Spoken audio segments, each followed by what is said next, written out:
Untuk mempercepat pelayanan kepada masyarakat, kelurahan dan desa di Kota Prabu Mule akan dimekarkan. Setidaknya telah ada 8 kelurahan disetujui Kemendagri dan 1 desa persiapan disetujui oleh Gubernur Sumatera Selatan. Teguran berupa tilang terhadap kendaraan yang parkir sembarangan serta memakan badan jalan saat mengantri bahan bakar minyak di sejumlah SPBU Oku dilakukan personil Satlantas Polres Oku.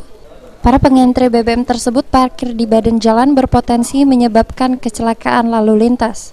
Kemacetan parah biasanya terjadi saat jam sibuk yang disebabkan parkir kendaraan yang mengantri BBM.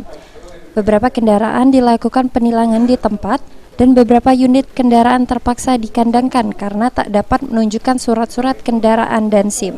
Terkait dengan penegakan hukum dengan tilang terhadap kendaraan yang parkir menggunakan badan jalan yang sedang antri BBM, yang mana parkir kendaraan di badan jalan itu potensi menjadi penyebab penyempitan jalan sehingga potensi laka dan macet.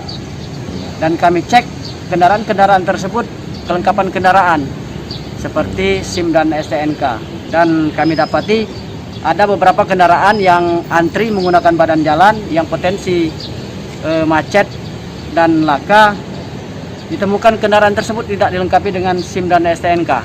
Maka dari itu kendaraan tersebut kami lakukan penegakan hukum dengan tilang menggunakan sistem e-tilang, dan selanjutnya barang bukti kami amankan di Mako Satlantas Polres Oku. Yang kita amankan di Mako Satlantas ada 3 kendaraan yang kebetulan kendaraan tersebut untuk sementara waktu belum bisa menunjukkan STNK dan surat izin mengemudi. Menurut Andi, pihaknya terus mengingatkan masyarakat untuk tertib dalam berlalu lintas, termasuk saat parkir di jalan sekitar SPBU menunggu kedatangan BBM.